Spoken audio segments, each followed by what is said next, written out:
تھا کہ ایک دشمنی سی پیدا ہو جاتی تھی دل میں حضور کے خلاف اور صادق الایمان مسلمانوں کے خلاف کہ یہ انہوں نے ہمیں مشکل میں ڈال دیا ہے. ہم ایمان لائے تھے, ہمیں کیا پتا تھا کہ ایمان کے تقاضے یہ ہوں گے. ہم سمجھے تھے بس ایک عقیدہ ہے, بدل لیا, اللہ خیر صلی اللہ.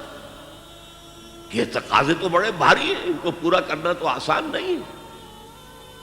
وہ جو اقبال کہتا ہے تو بچا بچا کے نہ رکھ اسے, تیرا آئینہ ہے وہ آئینہ کہ شکستہ ہو تو عزیز تر ہے نگاہ آئینہ ساز میں.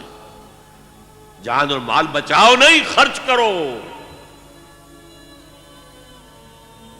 آئینہ ٹوٹا ہوا کس کو پسند آتا ہے؟ اللہ کو تو تمہاری ٹوٹی ہوئی لاش زیادہ پسند ہے بنسبت تمہارے زندہ وجود کے. حضرت حمزہ کی لاش جب آئی تھی حضور کی نگاہوں کے سامنے, ناک کٹی ہوئی ہے, کان کٹے ہوئے ہیں, پیٹ چاک کر کے کلیجہ چبایا گیا ہے. اللہ کی نگاہ میں اس کٹے پھٹے جسم کی جو قدر ہوگی اس کا ہم اندازہ نہیں کر سکتے. تو بچا بچا کے نہ رکھ اسے, تیرا آئینہ ہے وہ آئینہ کہ شکستہ ہو تو عزیز تر ہے نگاہ آئینہ ساز میں. آئینہ ساز اللہ ہے. تو ایک تو دشمنی ہو جاتی تھی رسول سے, اور اس میں ایک خاص واقعہ میں آپ کو بتا دوں. حضور نے مدینہ تشریف آوری کے 6 مہینے کے بعد 7ویں مہینے سے چھوٹے چھوٹے چھاپا مار دستے بھیجنے شروع کر دیے to threaten the lifeline of Makkah. مکے کی جو ساری معیشت تھی وہ تجارت پر تھی. اور اگر آپ تاریخی حیثیت سے جاننا چاہیں کہ یہ لنک بن گئے تھے trade between east and west. دیکھیے جب تک نہر سویز نہیں تھی تو مشرق و مغرب کے درمیان سمندری راستہ تو کوئی نہیں تھا. ابھی 1498 جب آئے گا کوئی 1000 برس کے بعد, تب وہ راستہ جو ہے ملے گا انسان کو کہ round the Cape of Good Hope, افریقہ کی جنوب تک جا کے پھر جاؤ تو مشرق کا راستہ کھلا ہے. تو ہوتا کیا تھا, یورپ سے سامان تجارت آیا اور شام کے ساحل پر اتر گیا. ادھر ایسٹ انڈیز سے جاوا, سماٹرا, ہندوستان, چائنا, ادھر سے مال آیا سمندر کے راستے سے اور یمن کے ساحل پر اتر گیا. And between these 2 points caravans of the Quraysh, they were going to and fro.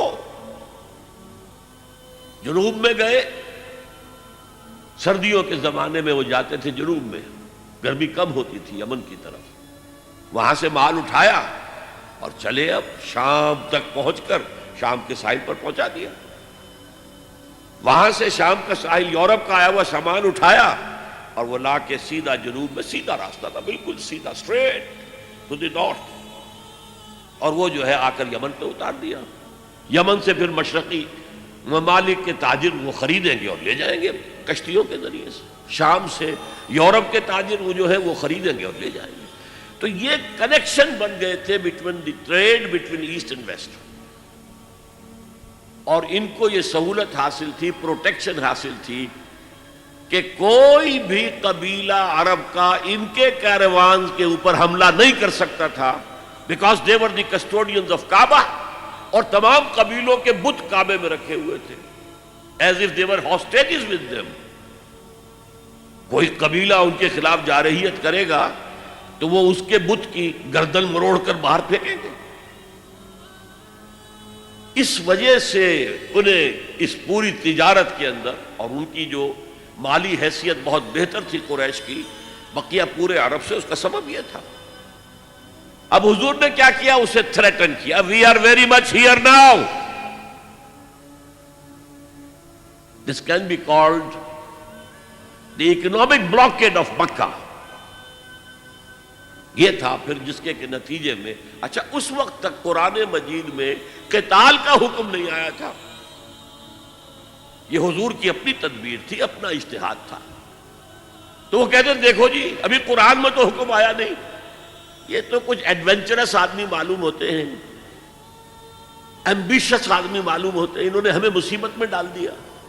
پھر ان کا کہنا یہ تھا کہ بھائی دعوت سے, تبلیغ سے, نصیحت سے, ٹھنڈی ٹھنڈی باتوں سے اپنی بات پھیلاؤ. یہ کیا چھیڑنا قریش کو کہ پھر جنگوں کا آغاز ہو جائے. اندر تو تھی اپنی بزدلی، لیکن اس کے اوپر ردے چڑھ رہے تھے فلسفے کے. جیسے ہم کہتے ہیں کہ اگر کسی کو گڑ دے کر مارا جائے تو زہر ضرور دینا ہے. تو اس اعتبار سے وہ حضور سے بھی اپنے دل میں عداوت محسوس کرنے لگے. اور یہ جو مسلمان ہیں، یہ فینیٹکس، یہ پاگل، یہ جذباتی لوگ، یہ نہ دائیں دیکھتے نہ بائیں دیکھتے ہیں، نہ سامنے کے خطرات نہ پیچھے کے حالات، نہ انہیں اپنے بیوی بچوں کا کوئی خیال ہے، کچھ بھی نہیں. اور یہ فوراً کھڑے ہو جاتے ہیں، چل پڑتے ہیں، فوراً لبیک کہتے ہیں. جب یہ لبیک کہتے ہیں تو ہم نمایاں ہو گئے نا. اگر سب بیٹھے رہتے تو ہم بھی انہی میں شامل رہتے. اس وجہ سے پھر وہ عداوت کا درجہ ان کے اندر پیدا ہو گیا. یہ تھرڈ سٹیج ہے ٹیوبرکلوسس کی. نفاق جب اس درجے کو پہنچ جاتا تھا تو اب اس کے علاج کا کوئی امکان نہیں تھا. یہ ہے غیر شعوری نفاق. وہ اپنے آپ کو مسلمان سمجھتے تھے، مسلح سمجھتے تھے، تو یہ پھیلا رہے محمد اور اس کے ساتھی صلی اللہ علیہ وسلم. خامخواہ چیلنج کر رہے ہیں قریش کو. یہ انداز جیسے کہ سورہ بقرہ کے دوسرے رکوع میں ہے، وَإِذَا قِيلَ لَهُمْ لَا تُفْسِدُوا فِي الْأَرْضِ قَالُوا إِنَّمَا نَحْنُ مُصْلِحُونَ. جب ان سے کہا جاتا تھا دیکھو اللہ کے دین کو قائم کرنے کے لیے ایک جمعیت فراہم ہوئی ہے، اس کے امیر محمد ہیں صلی اللہ علیہ وسلم، اور اب عالمی اصلاح کا ایک پروگرام پیش نظر ہے، تم اس جماعتی زندگی میں رکھنا ڈال رہے ہو تو گویا کہ فساد مچا رہے ہو. وہ کہتے نہیں، ہم تو جی اصلاح چاہتے ہیں، مصلحین ہیں. یہ فساد تو تم مچا رہے ہو، جنگیں تم نے شروع کر دی ہیں. ہم تو کہتے ہیں کہ صلح کے ساتھ کام کرو اور دعوت و تبلیغ کے ذریعے سے، صرف اس مشنری زیل کے ذریعے سے اپنی بات کو پھیلاؤ. یہ تھے مدینے کے منافقین. اب چند باتیں میں اس نفاق کے ضمن میں اور عرض کر دوں. حضور نے فرمایا صلی اللہ علیہ وسلم نفاق کے بارے میں، ما خافہ الا مومن وما امنہ الا منافق. نفاق کا خوف رہتا ہے صرف صاحب ایمان کو، اور نفاق سے اپنے آپ کو محفوظ سمجھتا ہے صرف منافق. صاحب ایمان کو ہمیشہ اس فکر میں رہتے تھے ہم سے کوئی کمزوری ظاہر نہ ہو جائے، مال اور اولاد کی محبت کہیں ہمارے قدم نہ روک لے، کہیں اللہ کے ہاں ہمارا شمار منافقین میں نہ ہو جائے. کوئی چھوٹی سی تقصیر ہو گئی تو وہ بھی انہیں معلوم ہوتا تھا کہ جیسے پہاڑ ان کے سروں پر آ گیا ہے. حضور نے فرمایا کچھ لوگ ایسے ہوتے ہیں کہ اگر گناہ کر بیٹھتے ہیں تو ایسے محسوس کرتے ہیں کہ پہاڑ تلے آ گئے، اتنا بوجھ، اتنا احساس کے اوپر ثقل. اور کچھ لوگ ایسے ہوتے ہیں کہ بڑے سے بڑا گناہ کر کے بس اتنا سا احساس ہوتا ہے کہ ناک پر مکھی بیٹھ گئی تھی، ہم نے یوں کیا اڑا دیا، بس اتنا احساس. وہ ضمیر نام کی اندر شے وہ بتاتی تو ہے تم نے غلط کام کیا، اس سے زیادہ نہیں، مکھی اڑا دی خلاص. تو ما امنہ الا منافق. نفاق سے اپنے آپ کو محفوظ اور مامون سمجھتا ہے صرف منافق.